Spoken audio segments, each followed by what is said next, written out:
Kita ke sorotan lain, Saudara. Di tengah kondisi banjir di Kota Makassar, Sulawesi Selatan, seekor buaya sepanjang 5 meter muncul ke permukiman warga.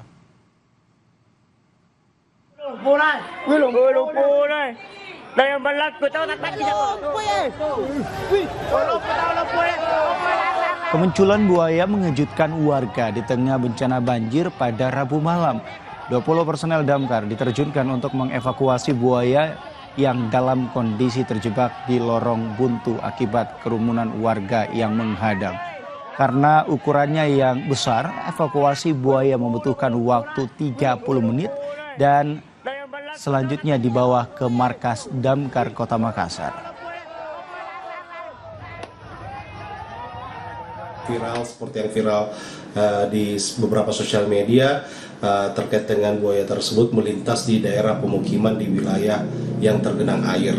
Alhamdulillah rekan-rekan dari tim rescue dibantu dengan warga di sekitaran pemukiman tersebut saling bahu-membahu untuk membantu dan bisa mengamankan buaya tersebut dan mengikat.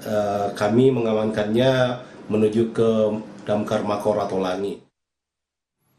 Saudara, ratusan sopir angkutan sekolah gratis menggeruduk kantor Dinas Perhubungan Kabupaten Gianyar, Bali.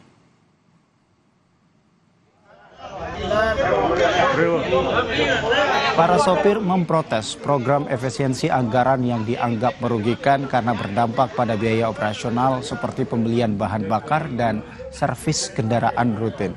Para sopir keberatan karena pemerintah malah memangkas tarif angkutan saat trayek perjalanan justru ditambah.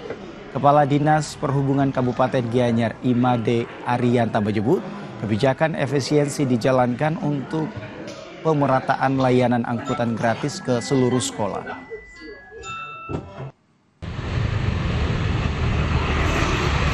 Efisiensi yang saya lakukan agar tidak hanya 21 sekolah yang terlayani, tapi 27 sekolah negeri di Gianyar terlayani. Dan dari 27 itu kita upayakan cover semua permintaan trayek bisa kita isi. Salah satu cara efisiensi yang kami lakukan adalah dengan mengintensifikasikan layanan armada.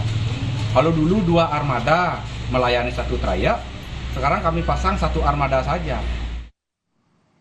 Saudara, kondisi Jalan Nasional Jalur Pantura Subang rusak di sejumlah titik. Jalan berlubang membahayakan pengendara yang melintas, bahkan kerap mengakibatkan pecah ban.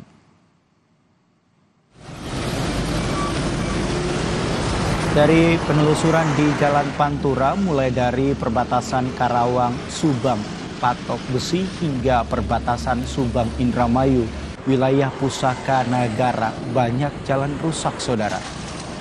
Akibat jalan berlubang, pengendara harus ekstra berhati-hati saat melintas. Bahkan tak jarang kerap membuat kendaraan mengalami pecah ban.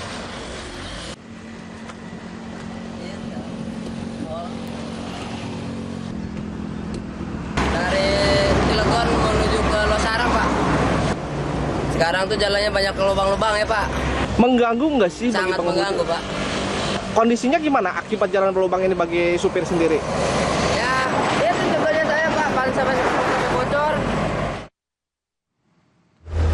Saudara, kerusakan jalan juga terpantau di jalur Pantura Kabupaten Batam. Salah satu titik terparah berada di Desa Penunggan. Kondisi jalan yang dilewati truk besar ini banyak yang berlubang dan rusak parah. Menteri Pekerjaan Umum Edi Anggodo memastikan perbaikan jalan tetap rutin dilakukan meski anggaran masih bisa berubah karena adanya efisiensi.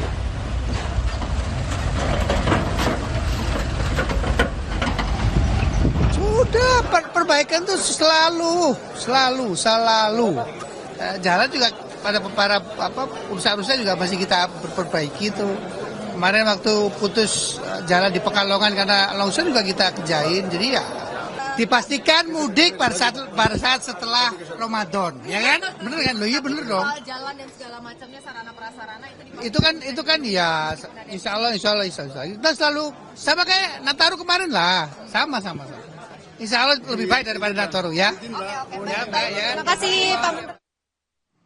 Saudara, sejenak kami akan kembali dengan informasi Pengadilan Negeri Jakarta Selatan menolak gugatan Sekjen PDIP Hasto Kristianto atas penetapannya sebagai tersangka.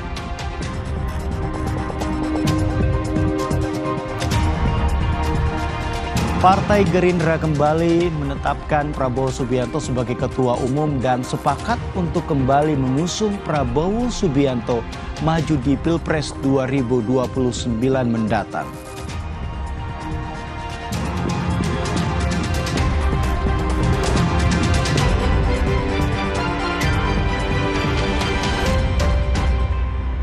Laki tidak bercerita, tapi nonton Fedong di Kompas TV. Eredivisie Live.